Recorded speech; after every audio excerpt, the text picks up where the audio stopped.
শুনে যান আজকে রাতের বেলা আল্লাহ নবী দিন ও দুনিয়ার বাদশা হাবিবুল্লাহ নবী জনাবে মুহাম্মদুর রাসূলুল্লাহ সাল্লাল্লাহু আলাইহি ওয়াসাল্লাম আল্লাহ নবী আমাদেরকে ভুলেনি, আল্লাহ নবী আমাদেরকে ভুলে যায়নি।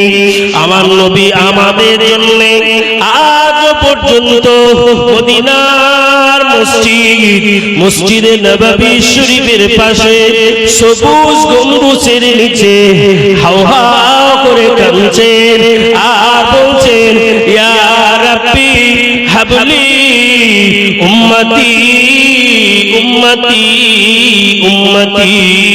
আল্লাহ পাক আমার উম্মতি বড় গুনাহগার, আমার উম্মতি বড় খাতাগার, আমার উম্মতি বড় পাপিকার।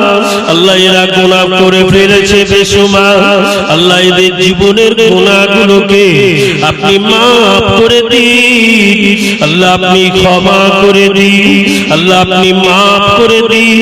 আমার আল্লাহ পাক বলেন আমার হাবিবে পিয়ারা, আমি আল্লাহ পাক আমার হাবিবকে যদি না বানাতাম, আমি আল্লাহ পাক আসমান বানাতাম না, আমি আল্লাহ পাক জমিন বানাতাম না, আমি আল্লাহ পাক চাঁদ বানাতাম না, আমি আল্লাহ পাক সূরজ বানাতাম না।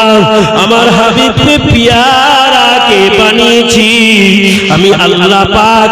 আমার হাবিবে পিয়ারার কদমের ওসিলা করে আমি আল্লাহ পাক আসমান জমিন তরুলতা সব কিছুকে আমার হাবিবে পিয়ারার কদমের ওসিলায় বানিয়েছি।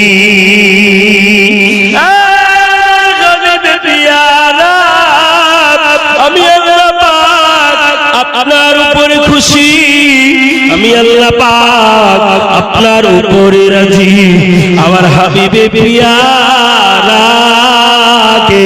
আমি আল্লাহ পাক বড় ভালোবাসি। আমার হাবিবে পিয়ারাকে যারাই মুহাব্বত করবে, আমার হাবিবে পিয়ারার সুন্নাত অনুযায়ী যারা জীবন যাপন করবে, সুন্নাত অনুযায়ী যারা চলতে থাকবে, আমি আল্লাহ পাক তাদের উপরে বড় খুশি হয়ে যায়। আরো জোরে বলে আল্লাহ নবী বলে আমি রাসূলুল্লাহ, আমি হাবিবুল্লাহ।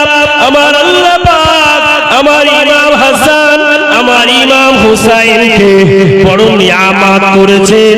ইমাম হাসান হযরত ইমাম হুসাইন হুজুরকে আল্লাহ পাক বড় গুরুত্ব দিয়েছেন।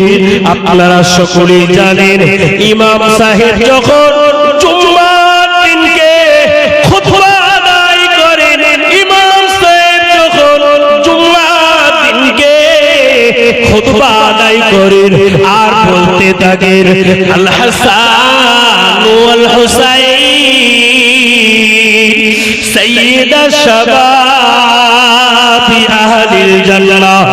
আমার ইমাম হাসান আর ইমাম হুসাইন হলো যুবকদের জান্নাতের সরদার।